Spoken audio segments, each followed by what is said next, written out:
Halo pemirsa Cokro TV, jumpa lagi dalam program acara yang lagi viral. Seperti biasa, bersama saya Nong Darul Mahmada dan saya ditemani oleh di samping kiri saya Mas Eko Kuntadi dan samping kanan saya Kajito El Kayani. Nah, sekarang ini lagi rame nih terkait tweet Roy Suryo. Saya bacakan nih ya, karena ini kontroversi dan diduga melecehkan umat Buddha. Bayangkan, umat Buddha dan juga Presiden Jokowi. Nah, kira-kira tweetnya gini nih.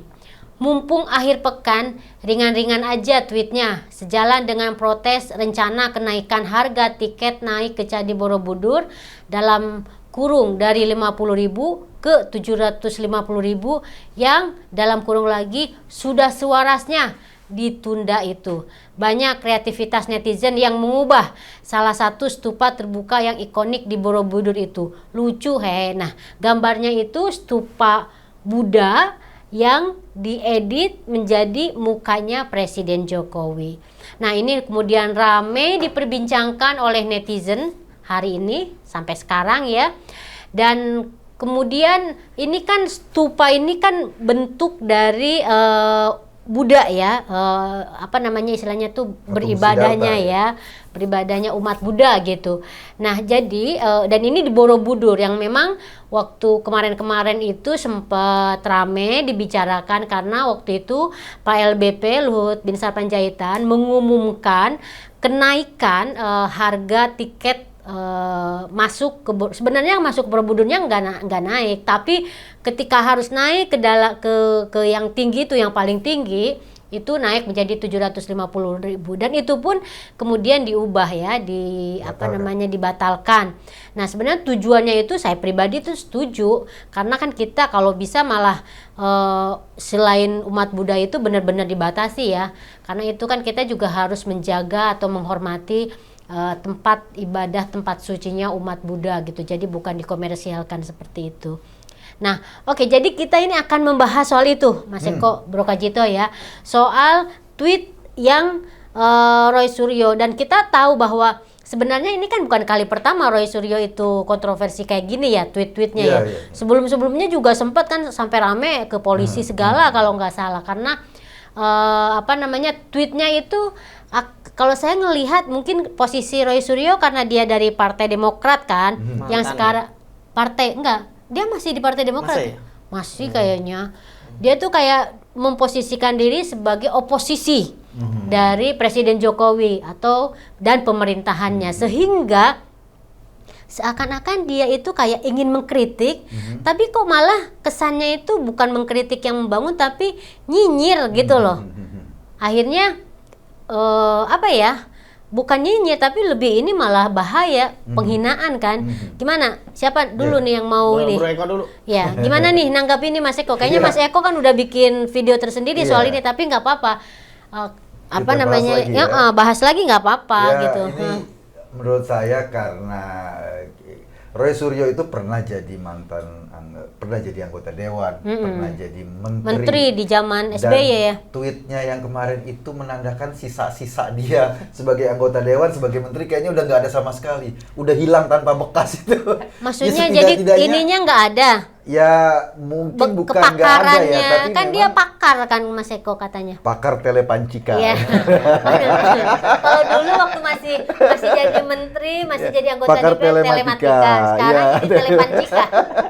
Jadi memang agak dia tuh memang punya spesifikasi kan, dulu kan spesifikasi memverifikasi video porno, ya kan sebelumnya ahli memverifikasi video-video porno. Makanya kalau ada video porno beredar, konfirmasi ke Roy ini asli apa enggak, kan biasanya kayak gitu ya dulu. Kemudian dia bergabung di Demokrat, dan karena memang Demokrat waktu itu semua orang diterima, sehingga kualifikasi orang yang mau masuk itu barangkali nggak ada tes masuk ya kan, jadi masuk lewat jalur mungkin nggak ada jalur prestasi kan, jalur minat dan bakat gitu. Akhirnya masuk jadi anggota dewan, kemudian jadi menteri pemuda dan olahraga. Dan kita tahu lah kasus setelah dia jadi menteri kan, setelah itu baru berderet-deret prestasi yang ditorehkan. Sebagai menteri prestasinya nggak ada, tapi setelah jadi menteri Justru viral terus. Justru setelah jadi menteri prestasi Iya, jadi dan bahan netizen, omongan publik iya, gitu iya, loh. iya. Sebelum jadi ketika jadi menteri, nggak ada bahan omongan publik. Karena memang nggak ditengok, nggak dilihat. Paling sekali ketika salah nyanyi lagu Indonesia Raya kan. Setelah itu kan publik nggak ngomongin. Tapi itu pun bukan prestasi kan?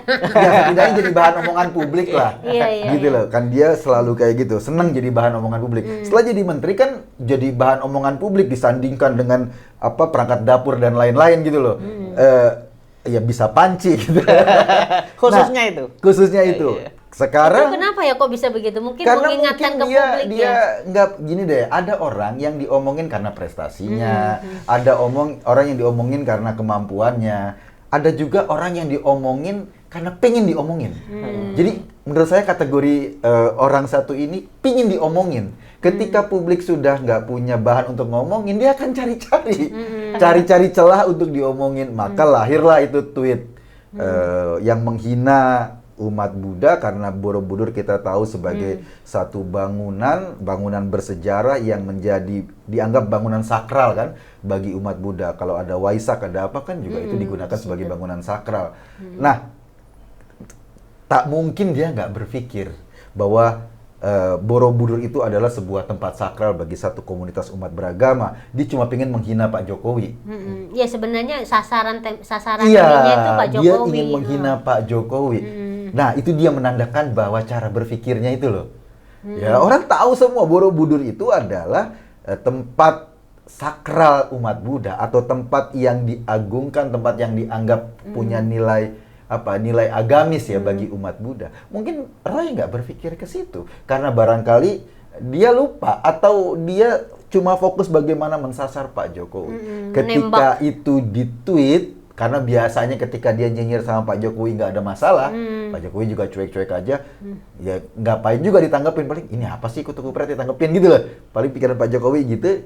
Nah, ketika dia nge-tweet itu dan umat Buddha, orang merasa bahwa ini pelecehan agama, sama seperti yang dilakukan oleh para peleceh agama lain, cuma kan bedanya ini bukan agama mayoritas. Ya barangkali resikonya tidak sebesar Ferdinand misalnya karena dituntut oleh agama mayoritas. Nah, dia baru merasa bahwa dia masuk dalam satu perangkap atau masuk dalam pasal-pasal yang bisa menjerat dia. Akhirnya dihapus kan? Oh ya, dihapus sekarang ya tweetnya. Jadi kalau melihat ininya udah nggak ada ya? Udah nggak ada. Itu menandakan bahwa dia tahu, dia baru tahu bahwa dia salah.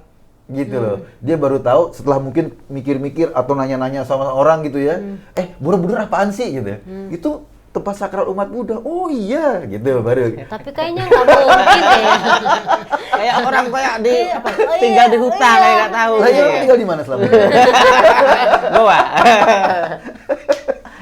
Tapi ya nggak iya ya, maksudnya kenapa dia, yang aku heran itu, dan ini kan yang aku lihat sebenarnya bukan sekali ini aja yang aku perhatikan ya. Dulu kasus kalau nggak salah Gus Yakut tuh, nah yang soal video kan, yang dia cuma ngedit bagian tertentu dari secara keseluruhan video Gus Yakut, dan itu kan sempat bergejolak gitu.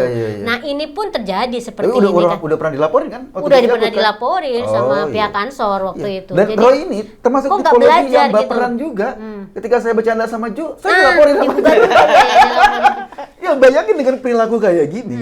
Waktu itu kontennya bercanda-bercanda. Ini perilakunya menghina umat beragama, menghina kepala negara.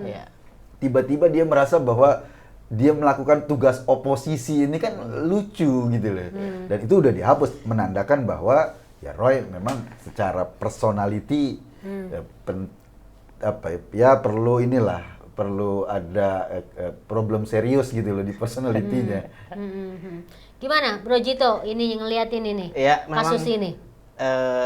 Saudara Roy ini emang unik ya. Emang saudara betul. Supaya gak disomasi. Iya, hati-hati lo disomasi lo. Gue pernah. Saya agak gemeter ini karena ini sedikit-sedikit somasi. Jadi begini ya, saya melihat perilaku Roy Suryo ini memang khas oposisi ya. Jadi mereka tuh mukul dulu baru mikir belakangan. Bertindak dulu baru loh, ini ternyata melanggar hukum ya, baru gitu ya. Jadi kemudian dilakukanlah pembenaran-pembenaran dan sebagainya. Ada pembenarannya di aku baca tadi di salah satu berita ya. Oh, dia menjelaskan. Kenapa dia gimana nge-tweet kayak penjelasannya gitu? itu ya? Iya, Kenapa? iya, Kenapa jadi itu? bukan Ada pembenarannya? Ya menurut dia. Iya, Apa gimana isinya? Masih nggak penjelasannya? merasa bersalah gitu. Jadi Ah. dihapus Karena karena takut ada yang salah paham. Woi. Tapi kenapa dia men-tweet itu Enggak, kenapa? kalau ada yang salah paham berarti kan dia ingin menyampaikan sesuatu Nah. yang menurut dia benar. Itu Iya. menurut dia benar apa tuh? Ya itu nggak tahu, itu versi dia kan. Jadi dihapus takut orang salah paham gitu loh. Enggak, misalnya gini nih. Lo ngomong gua ganteng. Iya. Gitu kan? Terus Iya. ada yang salah paham. Iya. Ada orang yang nggak beranggapan kayak gitu. Iya, iya. Berarti kan maksud lo adalah gua ganteng. Iya. Terus orang yang salah paham ini yang ditakutin salah persepsi bahwa lo Iya. lagi satir gitu Iya, ya. iya. Jadi lo hapus. Iya. Berarti kan ada tujuan kan? Ada tujuan. Nah, ini tujuannya apa maksud? Nah ini perlu kita tanyakan. Oh, dia nggak tahu. Tapi dia nggak berarti Nggak dia menjelaskan secara detil. Jadi Oh. itu ngeles lah gampangnya gitu ya. Ah. Seperti saya kata Bro Eko tadi bahwa mungkin dia pada suatu titik sadar, oh ini saya salah mungkin gitu ya. Iya. Untuk menutupi kesalahan itu ya tadi ngeles tadi bahwa ini untuk menghindari kesalahpahaman, padahal untuk menghindari jeratan hukum mungkin maksudnya begitu ya. Oh, Jadi- kesalahpahaman polisi. Jadi dia melakukan itu, dia menghapus dan sebagainya. Tapi memang apa ya? Saya nggak ngerti ya kenapa kebencian di dalam hati orang-orang seperti Rasulullah itu begitu dalam gitu loh kepada Jokowi. Bahwasanya rencana kenaikan itu kan, kenaikan tiket ke Borobudur itu demi kebaikan sebenarnya, demi Iya. kebaikan Borobudur, dan itu pun dipending sekarang, dibatalkan lah kalau Dibatalkan. gampangnya begitu ya. Kenapa kok baru sekarang dia memposting meme itu? Padahal sudah jauh-jauh hari kan banyak berita yang berkeliaran bahwa menyatakan itu dibatalkan. Jadi sudah nggak ada koneksinya Nggak ya ada antara isu lagi gitu ya? nggak ada isu lagi antara meme tadi dengan pembatalan Borobudur. Kemudian dia posting itu karena memang tujuannya menurut saya satu, ingin mengolok-olok sebenarnya. Iya. Jadi Oh, kasus ini udah selesai, Borobudur itu udah selesai, udah nggak ada apapun di media sosial, udah nggak ada yang bicara itu kan. Tiba-tiba dia posting meme itu, nggak ada koneksinya, nggak ada kaitannya gitu loh. Tujuannya apa kalau bukan karena kebenciannya kepada Jokowi yang meluap-luap. Jadi udah nggak ada, dia ini ada memang ngejekin gitu, ngeledekin. Dia nggak sadar bahwa itu selain menyerang atau mendiskreditkan presiden, itu juga melecehkan umat Buddha gitu loh. Meskipun mereka katakanlah tidak seperti umat Muslim ya, dalam tanda kutip yang suka ngamuan tentu saja. Nah, jadi saya rasa memang kasus ini nggak akan berlanjut ke hukum karena umat Buddha ya Belum tentu welas kan. asih. Barangkali ada yang Buddha kan Lius di- Sungkarisma itu mantan ketua Gema Buddhis. Ya terus Mestinya dia ngelaporin gitu. Iya dong. Ya. Kalau begitu Kalau itu karena saya dia sebagai welas Muslim, asih karena Tapi Jadi- saya baca tuh ya ada umat Buddha yang di Bali, tapi di Bali Hah? ya, Buddha di Bali itu yang sangat Tersinggung. keberatan dan sangat tersinggung dengan Oh, iya. tweetnya. Nah, kalau ada yang tersinggung sebaiknya dilaporkan. Karena ulah sore surya itu bukan hanya sekali dan ini meresahkan. Ini harus ada efek jera untuk orang seperti dia karena seperti kata Bro Eko tadi, ini ada masalah orang ini sepertinya ya. Dia haus popularitas tapi nggak ada prestasi gitu loh. Jadi mau apa nih biar dibicarain tadi, Pak, posting meme tadi seperti itu kan. Nah, untuk mengatasi ya dorongan untuk ingin dibicarakan tapi nggak ada prestasi dengan membuat aneh-aneh tadi ya, salah satunya itu tadi harus ada efek jera. jangan-jangan dulu kasus Panci juga karena itu pengen diomongin aja. Karena Panci berapa sih Panci gitu loh. Nah, makanya Iya kan? itu juga aneh sekali. Jadi Tapi dianya marah loh kalau diomongin soal ucapan Marah-marah tuh pura-pura biar dia diomongin orang. saya juga heran kenapa? Apakah ada backing yang sangat kuat ya? Harusnya kok selamat terus gitu loh. Hebat sekali orang Ya, ini. enggak juga barangkali kan Kenapa? pada case-case yang kemarin udahlah gitu loh. Oh, gitu Tapi ya? kasus yang ini memang itu agak keterlaluan. Ya. Stupa sebagai sebuah simbol yang sakral. Iya. Kan gini, masing-masing umat beragama ada simbol-simbol Ada sakral simbolnya. kan. Iya. Simbol-simbol sakral yang memang itu jangan disentuh lah. Iya. Nah, umat Buddha juga punya simbol sakral, patung Buddha, patung itu kan simbol sakral. Dan Candi Borobudur secara keseluruhan itu simbol sakralnya umat Buddha Iya. karena salah satu candi terbesar di dunia. Iya. Gitu loh. Itu yang disentuh sama Roy. Kalau aku ngelihat juga ya meme itu sendiri pada meme bukan pada soal pelecehan umat Buddha atau Presiden Jokowi, tapi juga pada meme itu kan bisa dibilang sebagai hoax juga kan. Oh iya. Artinya Roy Suryo itu juga menyebarkan hoax karena meskipun sudah dihapus oleh dia, tapi kan capture-capturean itu udah nyebar. Gimana tuh Mas? Jadi yang aneh, artinya kan nggak ngaruh. Iya. Kan memang dengan begitu targetnya tercapai, dibicarakan orang. Iya. Buktinya kita ngomongin sekarang. Dan alasan dia juga gak masuk akal. Apa? Dia berkata bahwa dia nggak sedang menyebarkan inilah istilahnya ya, tidak menghina karena sebelumnya sudah ada katanya. Kalau dia tahu sebelumnya sudah ada yang posting, itu. sudah ada yang posting itu netizen dia capture katanya buat bukti lah mungkin begitu ya. Kalau dia sudah tahu ada meme sebelumnya yang seperti itu, mestinya dia sebagai manusia normal bisa menilai dong. Sebagai ahli telemati. Telepancika. Yang tahu mana itu hoax, palsu, dan ini editan gitu kan. Mestinya jangan nyebarin dong. Mantan menteri loh, nggak main-main ini. Nggak sembarangan orang bisa jadi menteri. Ada bekas menteri, ada menteri bekas. Makanya. Yang ini yang mana menteri bekas? Kategori kedua ini. Makanya sangat aneh gitu, orang sekelas bekas menteri atau menteri bekas tadi, saya agak pusing ini ya. Kok bisa ya tidak bisa membedakan mana yang baik, mana yang buruk. Itu kan kalau saya jadi umat Buddha saya tersinggung loh. Saya laporkan itu. Oh iya, saya laporkan umat itu. Buddha. Saya Buddha aja dulu. kita aja warga negara Indonesia yang bukan umat Buddha, karena Borobudur adalah bagian utama, salah satu kebanggaan kita sebagai warga negara Indonesia. Itu kan kita menyatakan bahwa Borobudur ini kan menunjukkan keluar biasaan kita. Dia sebagai salah satu dari 7 keajaiban dunia. Sekarang jadi 8, satunya lagi Roy Suryo ini. Jadi 7, gara-gara Roy Suryo ini jadi 8. Nah, tapi aku nggak setuju. Disejajarkan sama. Masa ada menteri bekas yang begitu? Nggak ada sisanya sama sekali. Jabatan menteri yang pernah diemban mungkin dalam waktu yang nggak terlalu lama sebetulnya. Tapi nggak ada sisanya sama sekali. Harusnya kan minimal sisa lah. Sisa etikanya. Ada negarawan, sisi negarawannya gitu ya. Aja. Sisi kecerdasan terutama ya. Kecerdasan, sisi kenormalan. Ini nggak ada sisa. Jadi dia bisa menilai kan mestinya baik dan buruk itu kan lumrah kan. Sesuatu yang anak SD bisa lah, itu kan yang diajarkan sejak elementer kan. Tapi saya nggak ngerti ya mantan menteri, mantan DPR, mantan apa lagi gitu. Gitu kan. Gitu. Kok bisa berbuat seperti itu? Ini ada apa dengan orang ini gitu? Atau mungkin juga sekarang Demokrat bersyukur. Kenapa itu? Karena Roy katanya kan udah nggak di Demokrat, jadi bersyukur dia. Untung gitu. Tapi gara-gara gak ada dia, Demokrat nggak dibicarakan loh. Itu rugi juga Demokrat itu. Oh ya harusnya kan. Makanya. Tapi dibicarakan negatif kata Demokrat untuk nehi-nehi katanya gitu kan. Jadi emang, tapi ya ini memang pelajaran juga sih bahwa kita atau apalagi seperti posisi Roy Suryo, ya dia bisa dibilang kita setuju atau tidak setuju kan public figure kan. Karena menteri bekas dan ahli telepancika. Artinya dia tuh kan sebenarnya harus memberikan contoh yang baik dong kepada khususnya anak-anak muda terkait misalnya postingan yang baik tuh seperti apa. Lah kan dia kan ahli dalam melihat dan sering dijadikan narasumber.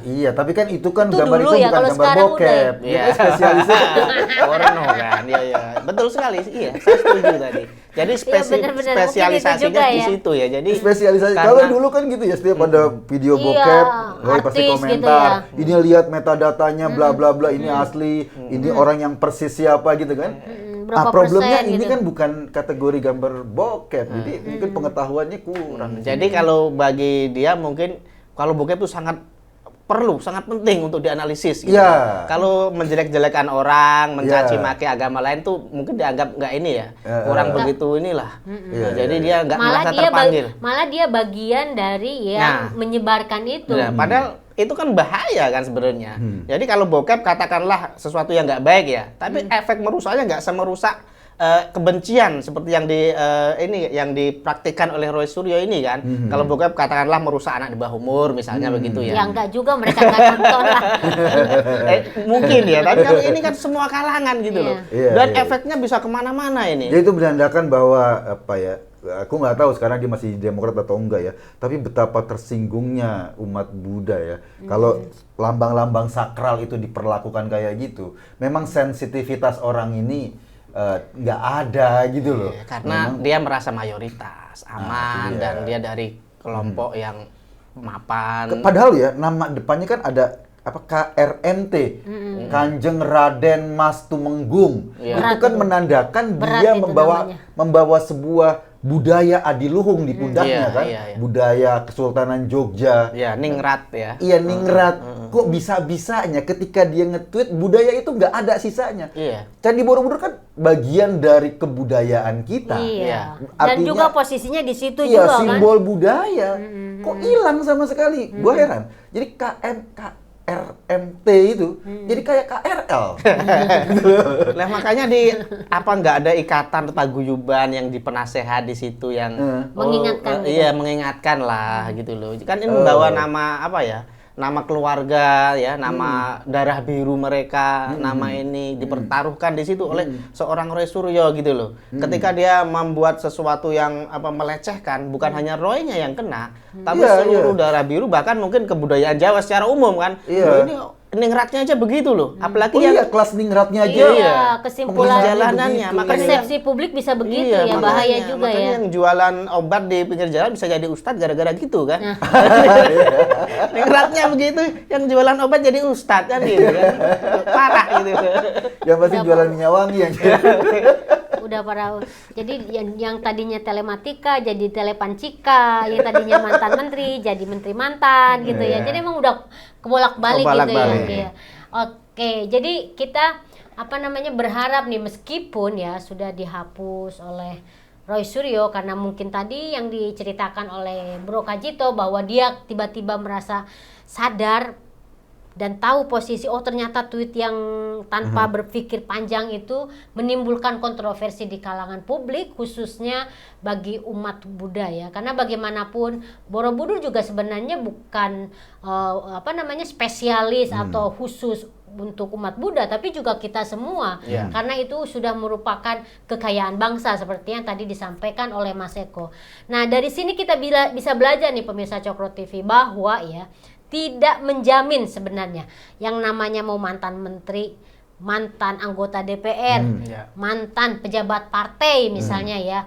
Tapi kalau tidak memakai otaknya ya. Kalau kata Jangan kenceng-kenceng loh, jangan makanya apa bisik-bisik ya. Iya. Yang tadi disampaikan oleh Mas Eko, nggak ada sisanya sedikit pun gitu, nggak dipakai, sisa-sisanya aja nggak dipakai. Akhirnya ya kayak gini. Tweetnya itu malah menyebarkan kebencian, melecehkan umat beragama gitu. Jadi ini jangan ditiru ya, jangan ditiru. Jadi ini pelajaran buat kita semua. Oke, mau closing? Iya. Don't try at home. Nah, closing? Roy Suryo harus bertanggung jawab. Kata Gua Rosi. kira ada orang hamil. Makanya gue tanggung jawab apa ya, Mas? Parah nih closingnya. Tapi oke pemirsa Cokro TV, kita akhiri yang lagi viral sekarang dan kita akan ketemu lagi di yang lagi viral minggu depan. Terima kasih, salam sehat. Thank you.